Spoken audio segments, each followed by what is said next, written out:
Allah beri perumpamaan dalam ayat yang lain, misalnya tentang lalat.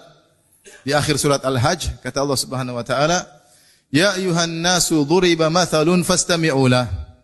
Innal ladzina tad'una min dunillahi lan yakhluqu dzubaban walau ijtama'u lah. Wa iyaslubuhumudz dzubabu syai'an la yastanqidhuhu min dha'ufat talibu wal matlub." Kata Allah Subhanahu wa taala, wahai manusia sekalian, diberikan perumpamaan kepada kalian tentang seekor lalat, maka dengarkanlah perumpamaan tersebut.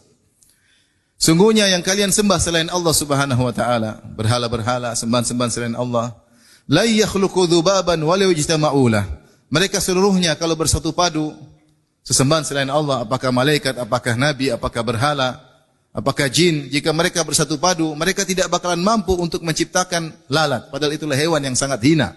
Hewan yang sangat hina. Tidak ada yang suka dengan lalat. Mengganggu, suka yang bau-bau, suka yang jorok-jorok. Tetapi kalau mereka disuruh menciptakan lalat, mereka tidak bakalan mampu. Bahkan lebih daripada itu, wa iyyaslubuhumudz dzubabu syai'an la yastanqidhuhu min. Bahkan jika lalat datang hinggap di berhala-berhala tersebut, lantas mengambil sesuatu dari berhala tersebut, maka mereka tidak bisa mengembalikan apa yang dicuri oleh lalat tersebut. Zaman dahulu, berhala-berhala terkadang diberi lapisan dari za'faran, yaitu dikasih semacam cat dari za'faran supaya semakin indah. Kalau ada lalat ngambil za'faran tersebut, tidak bisa diambil lagi dari lalat.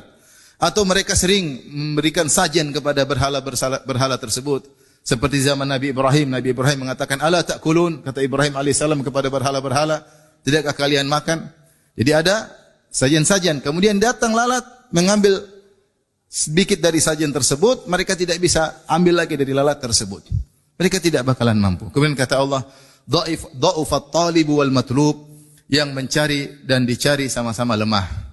Inilah perumpamaan yang Allah berikan tentang sesembahan-sembahan selain Allah Subhanahu wa taala. Bagaimana lemahnya sembahan-sembahan tersebut. Bagaimana lemahnya sembahan-sembahan tersebut. Dan juga bodohnya orang-orang menyembah berhala-berhala tersebut. Allah katakan, lihatlah sembahan-sembahan selain Allah Subhanahu wa taala.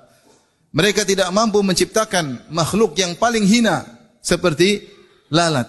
Meskipun mereka bersatu padu, tidak bakalan mau menciptakan lalat yang hina tersebut. Apalagi menciptakan yang lebih hebat daripada lalat. Apalagi menciptakan makhluk yang lebih mulia daripada lalat. Mereka tidak bakalan mampu.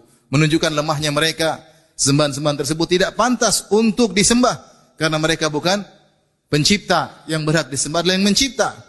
Adapun yang tidak mencipta maka tidak berhak disembah. Lebih bodoh lagi jika kemudian mereka menyembah makhluk yang sudah tidak bisa berkutik, tidak bisa berbuat apa-apa, yang sudah menjadi mayat-mayat.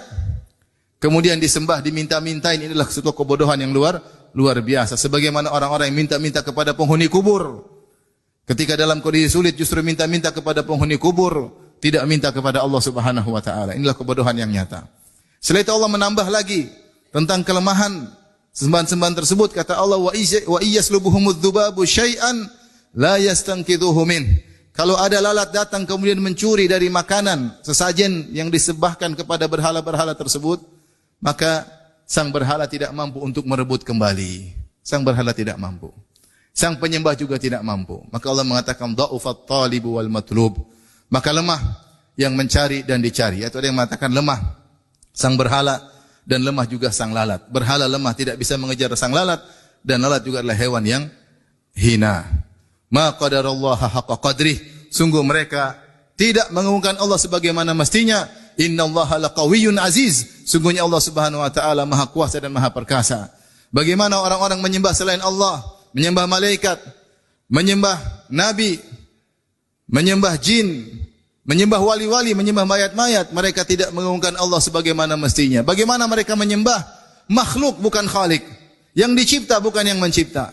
Bagaimana mereka menyembah makhluk yang tidak bisa menyelamatkan diri mereka sendiri dari ketentuan-ketentuan Allah Subhanahu wa taala. Yang berhak disembah hanyalah Rabbul Alamin.